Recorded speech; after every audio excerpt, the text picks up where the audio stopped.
His eyes still haunt me. The first time she noticed it, Dakota told herself it was nothing.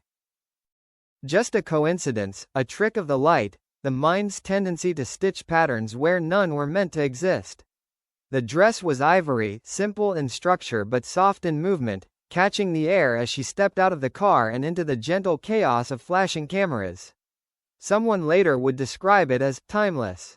Someone else would call it unexpectedly intimate. Dakota didn't hear either in that moment. She was thinking instead of the way the fabric felt against her skin, familiar, grounding, like a memory she hadn't consciously summoned.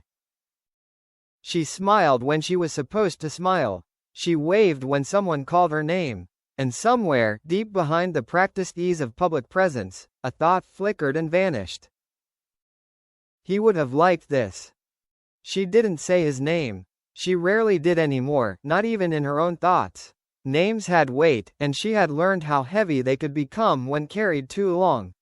But some things didn't need naming. Some things lingered regardless. His eyes still haunt me. The phrase arrived uninvited one evening months later, while she was brushing her teeth in the quiet of her apartment. It startled her, not because it was painful, but because it was true in the way only unexamined truths can be.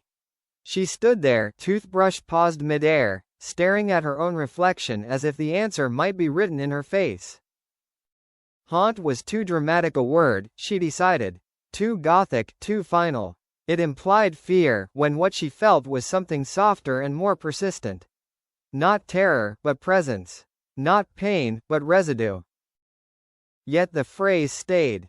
They had met in a way that felt both ordinary and impossible. A room filled with strangers, the air buzzing with expectation, everyone pretending not to care too much. He had been quieter than she anticipated, less imposing than his reputation suggested. His voice, when he spoke, carried a gentleness that surprised her. And his eyes. People talked about them all the time. Interviewers, fans, critics, everyone seemed to fixate on the same thing. They were sharp but kind, intense but never cruel. Eyes that seemed to ask questions without demanding answers. Eyes that noticed. Dakota had noticed them too, long before she allowed herself to admit it.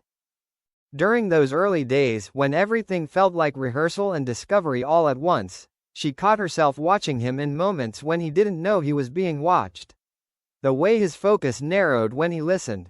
The way he laughed with his whole face, as if amusement were a physical release rather than a polite response.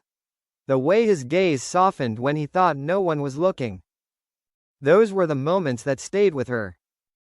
Not the dramatic ones, not the curated images that would later circulate endlessly online, but the quiet glances, exchanged in hallways and between takes. The unspoken understanding that formed not through confession, but through proximity. They never named it then, either.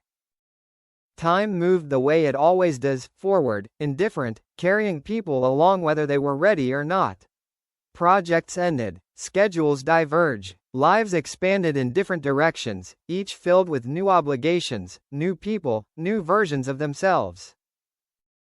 From the outside, it looked clean, professional, complete. But Dakota had learned that endings were rarely as absolute as they appeared. She began to notice it in the smallest details. The way she gravitated toward darker colors during public appearances, shades that softened the sharpness of attention rather than inviting it.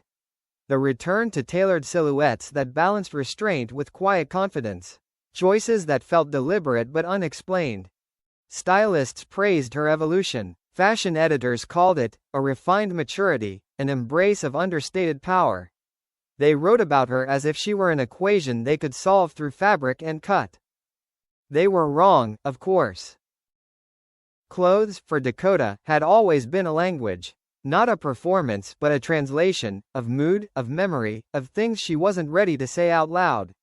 And sometimes, without intending to, she found herself echoing an aesthetic that belonged not entirely to her. A certain kind of minimalism. A preference for textures that felt lived in rather than pristine. A quiet masculinity woven subtly into otherwise feminine lines. Someone once asked her in an interview whether she believed style could be a form of storytelling. She paused longer than usual before answering. Yes, she said finally.